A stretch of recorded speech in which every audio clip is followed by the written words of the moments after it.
I don't know that I would have reached that point if this device hadn't broken, because I think I'd still be addicted to the idea of collecting data.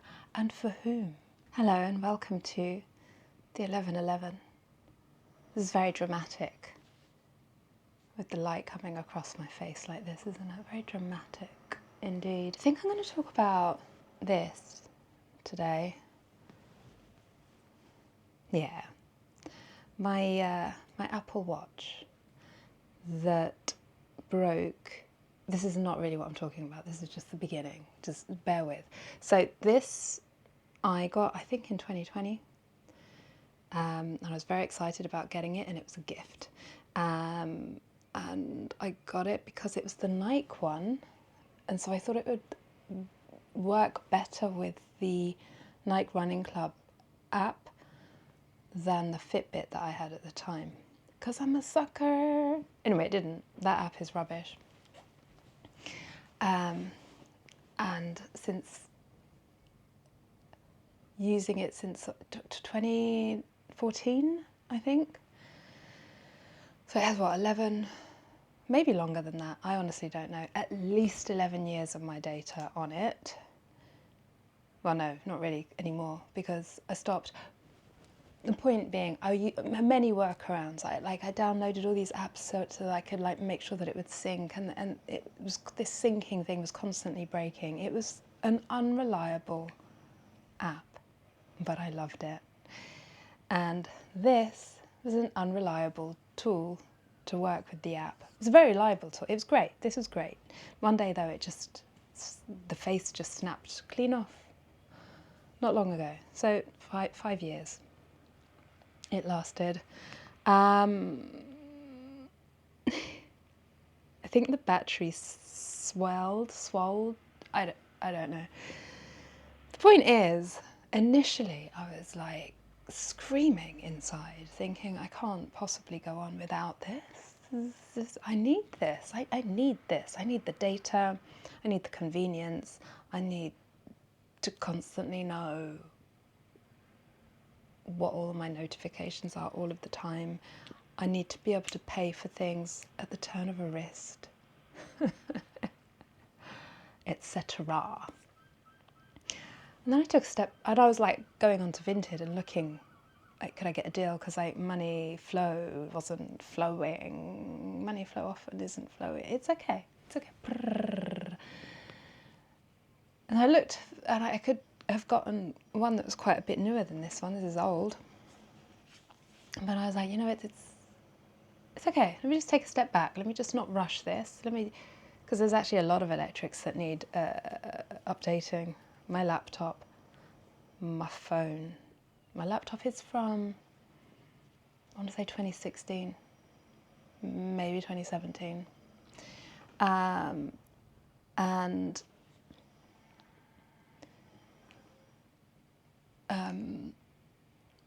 my phone is from 2020. It's an SE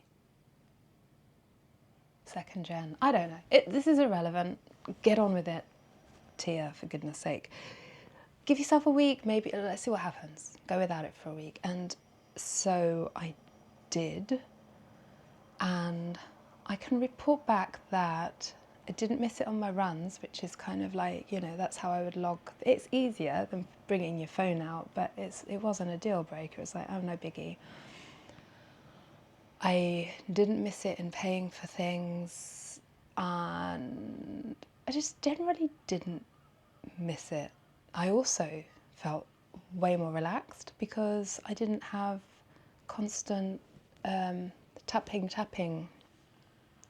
What is that? Haptics. I didn't have the bzz on my wrist. I wasn't being constantly. And then you're in company or you're somewhere where you shouldn't really be checking your phone, or certainly not looking at the time or looking like you're looking at the time, and you're just trying to kind of subtly like.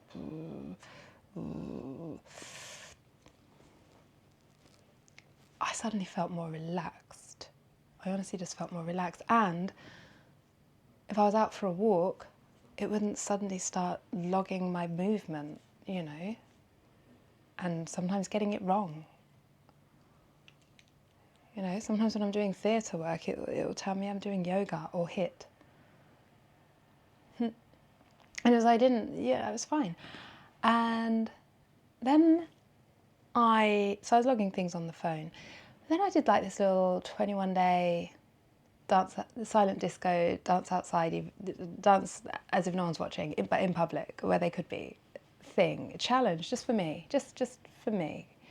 Like partly to just feel the cringe and do it anyway, just for fun, because, you know, there's something pretty magical about going out at sunrise and just dancing as the sun is rising, like an idiot. It feels like a collaboration with the world, with the universe somehow. Like you and the sun, you're on this kind of little secret mission to bring the day in together. That's how it feels to me anyway.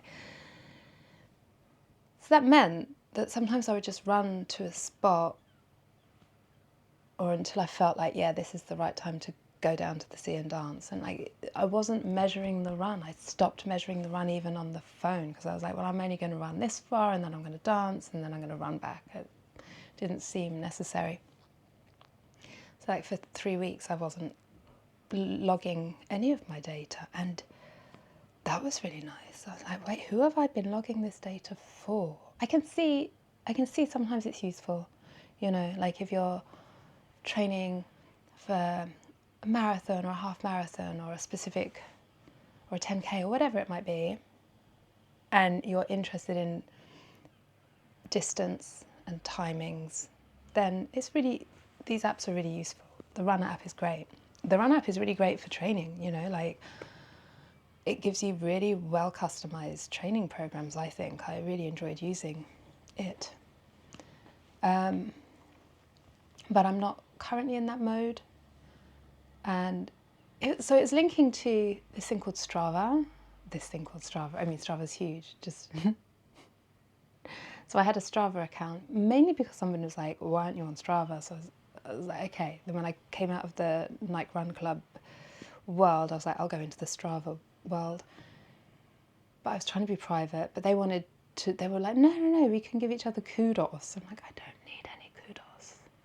Give myself kudos. Anyway, so there's this one person who can see whether or not I'm running. And so now I'm like, sometimes I'm like, is that the only reason that I'm logging, so that they don't think I've stopped running? Like, running is not meant to be performative. Yes, I do feel myself when I run. So that very much looks like it's performative, but it's actually also just an extra incentive for me to go running and make little observations, just make little videos. It's kind of like my accountability buddy or something. It looks performative, but it actually isn't. It's just, sometimes I trick myself into doing things by recording them and sharing them with the world, much like this. So yeah, today was the first time I went for a run, a small one, and I was like, mainly because I wanted to know how far I was going, which I can usually judge, because if I'm going on the same route, I'm like, I know how far this is. But I was like, I'll do it. I'll log it. And it's for the first time I've logged a run in like 3 weeks, maybe. Which doesn't mean does that mean I haven't run? I've run, but nobody knows. Can I prove it? I can't prove it. I just know. And it was nice. This morning I was just like running, and the first mile was actually faster than I would usually go, and then I got progressively slower. And usually I will go, when I'm tracking, I know this, usually I will go like, first mile is slower, then it's a bit faster, and a bit faster still. I did the complete opposite. Don't know why. It wasn't intentional. And I started to notice lots of people were passing me. At a certain point, I was talking to myself as well while I was running, because I was running with a microphone as an experiment. So I was like talking a load of rubbish while I was running as well. And people kept passing me, and I didn't care, which is new. Previously I'd be feeling quite competitive and like, ooh, I mustn't let them create too much of a gap. I'll stay on their tail. Especially, and I'm really ashamed of this, especially if they were men, I'd just let them run by. But if they were women, I'd be more competitive. I'm like, I can run as fast as you. So this morning it was really nice to see that I wasn't in that mode. It doesn't mean that that might not come again. There's nothing wrong with being competitive. It's just, I wasn't in that mode. I was honestly just in it for the run and what I get from the run mentally.